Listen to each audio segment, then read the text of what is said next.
Welcome to steno dictation. Dictation 5 second बाद शुरू होगा। स्टार्ट।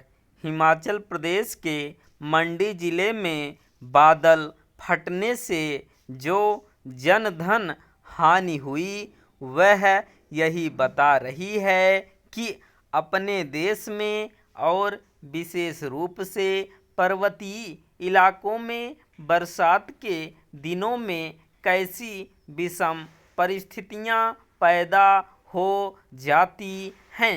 ये केवल इसलिए नहीं पैदा होती कि ज़्यादा वर्षा हो गई, बाढ़ आ गई या भूस्खलन हो गया। ऐसी परिस्थितियां इसलिए भी पैदा होती हैं क्योंकि सरकारी एवं गैर सरकारी निर्माण कार्यों की गुणवत्ता का स्तर बहुत ही घटिया है। इस पर न तो राज्य सरकारें गंभीरता से ध्यान दे रही हैं और न ही केंद्र सरकार, जिसकी कई परियोजनाएं राज्यों में जारी रहती हैं। ऐसा लगता है कि किसी का इस पर ध्यान ही नहीं कि यदि बुनियादी ढांचे से जुड़े निर्माण की गुणवत्ता पर ध्यान नहीं दिया जाएगा तो जैसा हादसा मंडी अथवा शिमला में हुआ वैसे होते ही रहेंगे और उनका दोष प्रकृति पर मढ़कर कर्तव्य की इतफिरी कर ली जाएगी। बात केवल हिमाचल की ही नहीं है, उत्तराखंड में भी कुछ स्थानों पर भूस्खलन होने से तीर्थयात्री संकट में पड़े हैं। आने वाले दिनों में इस तरह के दुखद समाचार रह रहकर देखने सुनने को मिल सकते हैं। ऐसे समाचार देश के गैर पर्वतीय राज्यों से भी आएंगे क्योंकि तनिक सी बरसात बुनियादी ढांचे के निर्माण की पोल खोलने का काम करती है। पोल मुंबई जैसे महानगरों के शहरी ढांचे की भी खुलती है और देश की राजधानी दिल्ली की भी।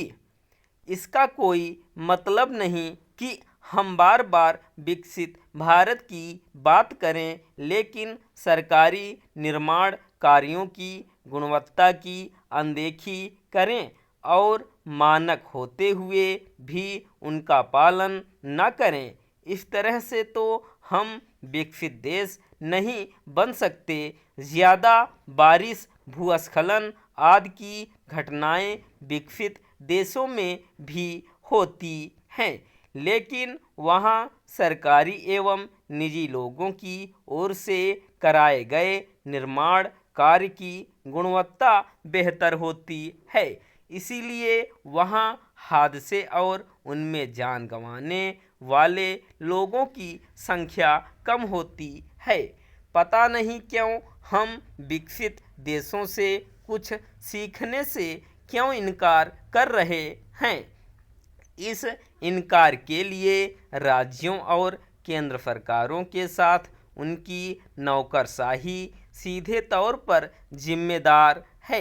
बुनियादी ढांचे के निर्माण से जुड़े सरकारी विभाग भयंकर किस्म के भ्रष्टाचार से ग्रस्त हैं।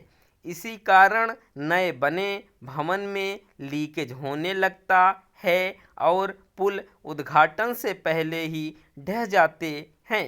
इस सच से पहले के नीति नियंता भी अवगत थे और वर्तमान के भी अच्छा हो कि वे चेत जाएं और निर्माण कार्यों के लिए बनाए गए मानकों का पालन सुनिश्चित कराएं। इससे ही सरकारी के साथ साथ निजी निर्माण कार्यों की गुणवत्ता भी सुधरेगी। समझना कठिन है कि इस जरूरी काम को प्राथमिकता देने में क्या कठिनाई है। स्टॉप।